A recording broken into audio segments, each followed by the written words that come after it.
Hello दोस्तों, नमस्कार। आप सभी लोगों का एग्जाम लवर्स पर बहुत बहुत स्वागत है।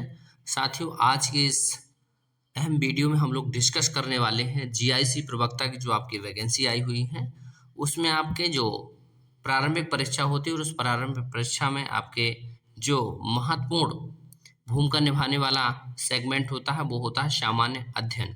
आप यहाँ देख सकते हैं प्रारंभिक परीक्षा में सामान्य अध्ययन और विकल्प विषय जो एकमात्र प्रश्न पत्र जिसका बनता है उसमें ऑब्जेक्टिव टाइप आपके प्रश्न होते हैं। 120 प्रश्न बनते हैं जिसमें वैकल्पिक यानी आपका जो खुद का सब्जेक्ट होता है हिस्ट्री, ज्योग्राफी, पॉलिटी, इकोनॉमिक्स, जो भी हिंदी, अंग्रेजी, उससे 80 प्रश्न बनते हैं। और सामान्य अध्ययन जिसकी अपनी बहुत बड़ी भूमिका होती है, 40 प्रश्न बनते हैं और कुल मिलाकर के 300 अंकों का ये पेपर होता है और 2 घंटे इसकी क्या होती है, समय अवधि होती है। तो उसी का आज हम लोग सिलेबस डिस्कस करेंगे और समझेंगे कि इस सिलेबस में क्या महत्वपूर्ण है। और इस सिलेबस आप देखेंगे तो बहुत ज़्यादा बड़ा भी नहीं है और बहुत ज़्यादा छोटा भी नहीं है। जितना लिखा गया है वो मान लीजिए कि जितना लिखा गया है उससे कई गुना ज़्यादा आपको पढ़ना पड़ेगा, क्योंकि इसमें सिर्फ एक पॉइंट दे दिया गया है। जैसे अभी हम लोग शुरुआत करते हैं सामान्य विज्ञान से। देखिए यहाँ पर सामान्य विज्ञान यूज किया गया है। सामान्य विज्ञान शब्द आप देखिए, सामान्य विज्ञान यूज कर दिया गया है, लेकिन उसको आप ये समझिए कि जो सामान्य विज्ञान यूज किया गया है उस सामान्य विज्ञान में आप इस चीज़ को समझें कि आपका उसी में आ जाएगा फिजिक्स, केमिस्ट्री, बायो, यानी तीनों विज्ञान आपकी सामान्य विज्ञान में शामिल होंगी। और उस सामान्य विज्ञान के नाम से ही हम लोग ऐसा नहीं कि सिर्फ सामान्य चीज़ें पढ़ेंगे, विज्ञान के तीनों सेगमेंट को पढ़ना होगा, बहुत अच्छे से पढ़ना होता है। ऐसे ही अगला लिखा है भारत का इतिहास। अब इसमें भारत का इतिहास लिख दिया गया है, तो आप ये समझिए कि जो भारत का इतिहास लिखा गया है उस इतिहास की कड़ी में आप देखेंगे तो अब भारत का जो इतिहास है वो लगभग आप देखेंगे तो बहुत बड़ी चीज़ है। उसमें 3-3 सेगमेंट हैं, प्राचीन भारत, मध्यकालीन भारत और आधुनिक भारत। और ये तीनों आपको क्या करना है, इतिहास के जो पार्ट हैं, भाग बांटे गए इतिहास के अध्ययन की दृष्टि से, तो तीनों को पढ़ना है, यानी इतिहास पढ़ना है, लेकिन वो 3 इतिहास पढ़ेंगे आप। तो इस चीज़ को आप समझते चलिए, भारत का इतिहास सिर्फ नहीं पढ़ना है, इतिहास के 3 जो भाग हैं पूरे महत्वपूर्ण उनको पूरा पढ़ना होगा। भारतीय राष्ट्रीय आंदोलन। भारतीय राष्ट्रीय आंदोलन आपके लगभग हर एक एग्जाम में अब अलग से सेगमेंट बना दिया गया है। वैसे भारत के इतिहास का ही ये क्या है, एक टॉपिक हुआ करता था, लेकिन इसको एकदम अलग होकर हम लोग पढ़ते हैं कि भारत का राष्ट्रीय आंदोलन क्या है। इससे बहुत सारे लोग जुड़े थे, बहुत सारे मूवमेंट हुए और बहुत सारे लोग जिसमें नाम जुड़े हैं, बहुत सारी संस्थाएं हैं, तो इसको एकदम अलग पढ़ते हैं, सेपरेट पढ़ते हैं। चौथा सेगमेंट है भारतीय राजतंत्र, अर्थव्यवस्था एवं संस्कृति। आप देखिए, राजतंत्र मतलब इंडियन पॉलिटी की बात कर रहा है, इकोनॉमिक्स की बात कर रहा है, इकोनॉमी की बात कर रहा है हमारी, और साथ ही साथ आर्ट एंड कल्चर में कल्चर ले लिया है। यानी एक पॉइंट लिखा है 4 नंबर पर और इस 4 नंबर पॉइंट को बना करके 3 आपके सब्जेक्ट अलग अलग जोड़ दिए गए हैं। ऐसे ही आपकी भारतीय कृषि, वाणिज्य और व्यापार, इसमें हमारा जो इंडिया का एग्रीकल्चर सिस्टम है, कॉमर्शियल जो चीज़ें बहुत सारी हम लोग वाणिज्यिक चीज़ें उत्पादन करते हैं या फिर उनका इम्पोर्ट एक्सपोर्ट करते हैं, और साथ ही साथ व्यापार, भारत में व्यापार होता है, भारत का विश्व के अन्य देशों के साथ व्यापार होता है। व्यापार क्या है, कैसे कैसे होता है, व्यापार से रिलेटेड बहुत सारे डेटा आपको इसमें पढ़ने होंगे। विश्व भूगोल तथा भारत का भूगोल एवं प्राकृतिक संसाधन। देखिए, भूगोल को भी 2 भागों में हम लोग पढ़ा करते हैं। जिस देश के हम नागरिक हैं उस देश का अपना एक स्पेसिफिक ज्योग्राफिकल जो पॉइंट होता है उसको पढ़ते हैं पूरा कि क्या क्या है, भारत क्या है, भारत की जनसंख्या क्या है, ये तो नॉर्मल चीज़ है। अब भारत का क्षेत्रफल कितना है, प्रादेशिक सीमा कितनी है, कौन सा राज्य बड़ा है, कौन सा राज्य जनसंख्या में छोटा है, किसका क्षेत्रफल बड़ा है, कहाँ पर्वत है, कहाँ पर नदियाँ निकलती हैं, कहाँ पर प्राकृतिक संसाधन है, कहाँ पर खनिज संसाधन है, हम लोग ऊर्जा के क्षेत्र में क्या क्या है। तो ये सब क्या आपको जियोग्राफी में पढ़ना होता है। ऐसे ही बर्ड ज्योग्राफी में जैसे विश्व की महान धाराएं, विश्व के बड़े बड़े पर्वत, उनकी श्रृंखलाएं, और साथ ही साथ जैसे चलने वाली बहुत सारी प्रादेशिक वहाँ की क्षेत्रीय हवाएं होती हैं। तो बहुत सारा ज्योग्राफी पढ़ना होता है, इंडियन ज्योग्राफी के साथ साथ बर्ड ज्योग्राफी। और प्राकृतिक संसाधन, नेचुरल रिसोर्सेस, इनको एकदम अलग से पढ़ेंगे। प्राकृतिक संसाधन क्या हैं, कितने प्रकार के हैं, भारत में कहाँ कहाँ पाए जाते हैं और इनका भारत की अर्थव्यवस्था में क्या योगदान है, वो सब हम लोग समझेंगे। अधुनातन राष्ट्रीय और एवं अंतर्राष्ट्रीय महत्वपूर्ण घटनाक्रम, मतलब इसको देखा गया है तो आप हर एक एग्जाम में देखेंगे करंट अफेयर्स बहुत जरूरी होता है, तो ये बताया गया नेशनल और इंटरनेशनल करंट अफेयर्स आपको भी पढ़ना होगा।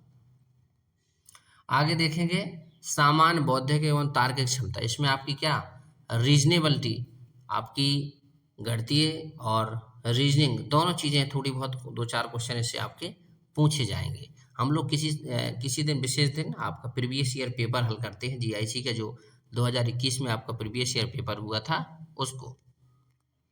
उत्तर प्रदेश की शिक्षा, संस्कृति, कृषि, उद्योग, व्यापार एवं रहन सहन और सामाजिक प्रथाओं के संबंध में विशिष्ट जानकारी, मतलब यूपी स्पेशल भी आपको पढ़ना होगा कि यहाँ एजुकेशन का क्या सिस्टम है, यहाँ की संस्कृति क्या है, यहाँ पर कृषि के किस किस प्रकार के क्षेत्र पाए जाते हैं, यहाँ की कृषि कैसी है, यहाँ पर कौन कौन से उद्योग डेवलप है, व्यापार हो रहा कौन कौन सा, यहाँ के लोग रहते कैसे हैं, और यहाँ पर बहुत सारी सामाजिक जो प्रथाएं हैं उनको हमको जानना होगा।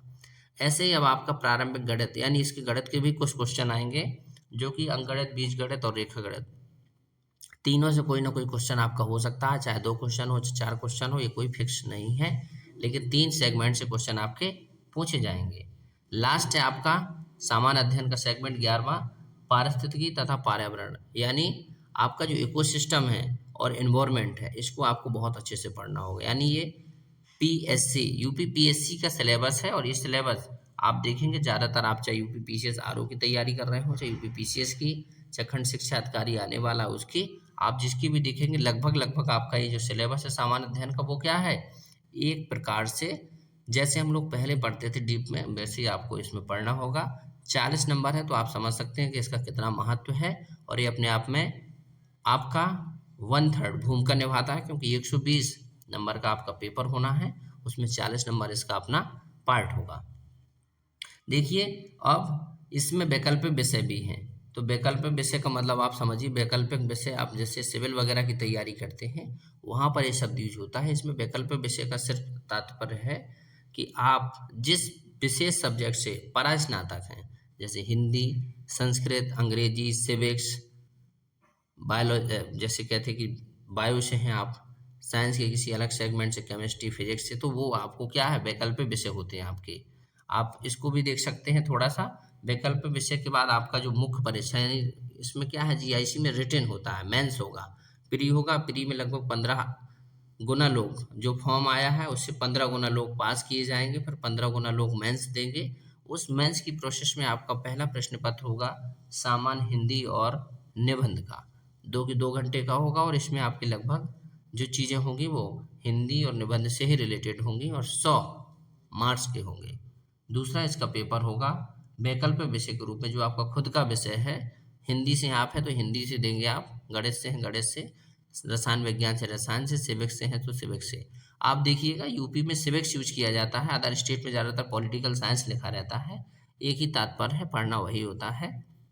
इसमें समय 3 घंटे का मिलेगा वैकल्पिक विषय में, और ये 300 अंकों का होगा, यानी ओवरऑल जो मेंस होगा वो 400 नंबर का होगा, और इसी 400 नंबर पर आपकी क्या बनेगी, मेरिट, इसी 400 नंबर के आधार पर आपका होगा सिलेक्शन। तो ये आपकी जो सब्जेक्ट और वैकल्पिक विषय दोनों, सामान्य अध्ययन और वैकल्पिक विषय का सिलेबस था, उसके बारे में हम लोगों ने बात की। अब वैकल्पिक विषय अलग अलग हैं, उन वैकल्पिक विषयों का ये भी एक बहुत बड़ा पॉइंट लिखा गया है कि जो वैकल्पिक विषयों का पाठ्यक्रम है वो मुख्य परीक्षा की ही भांति है, यानी जो आप प्री में आप वैकल्पिक विषय पढ़ेंगे वो सेम आपकी वही चीज़ें आपकी मेंस में पूछी जाएंगी, लेकिन इसमें ऑब्जेक्टिव होगा और उसमें आपको उसी चीज़ को क्या करना पड़ेगा, डिटेल में डिस्कस करना पड़ेगा, रिटन लिखना पड़ेगा। तो ये आपका सिलेबस था। जीके जीएस का जो सिलेबस है, ये सामान्य अध्ययन जनरल स्टडी का जो सिलेबस है वो काफ़ी बड़ा सिलेबस है, उसको बड़ी गंभीरता से पढ़ा जाएगा, तब जाके आप लगभग 40 में 30 से ऊपर जा सकते हैं बहुत अच्छे से, क्योंकि ये पीएससी का पेपर है, इसका एक अपना लेवल होता है, और इसके लिए भी आपको बहुत अच्छे से टाइम देना पड़ेगा, दिन में कम से कम 1 से 2 घंटे का टाइम डेली देना पड़ेगा, क्योंकि इसमें विज्ञान, इतिहास, polity, economics, art and culture, Indian agriculture, bird geography, Indian geography, current affairs, reasoning, UP special, math, और उसके बाद एनवायरनमेंट और इकोलॉजी, ये सब की सब क्या है आपकी पढ़ना पड़ेगा। इसमें 11 सेगमेंट दिए गए हैं, कुल मिला के लगभग आपको 14 से 15 सब्जेक्ट पढ़ने होंगे। 14 सब्जेक्ट इसमें पढ़ने होंगे, तो उसके लिए आपको बेसिक रूप से अपना एक स्पेशल टाइम देना होगा, क्योंकि आपके लिए वैकल्पिक विषय जितना ज़रूरी है उतना ये भी ज़रूरी है, क्योंकि इसका भी हिस्सा 1/3 है आपके पेपर में। तो ये आपका रहा सामान्य अध्ययन का सिलेबस। हम लोग आगे ऐसे ही बहुत सारी चीज़ों पर डिस्कस करते रहेंगे। आने वाले समय में इसका प्रीवियस ईयर पेपर डिस्कस करूँगा और आप लोग देखिएगा कि कैसे पेपर आता है। और इस बार का जो पेपर है काफ़ी अच्छा होने वाला है, क्योंकि काफ़ी लंबे समय बाद हो रहा है और थोड़ा बहुत इसके सिलेबस में चेंजेस भी हुआ है, जो कि वैकल्पिक विषय में हुआ है। तो हम लोग वैकल्पिक विषय देखेंगे कभी आगे जाके अलग अलग।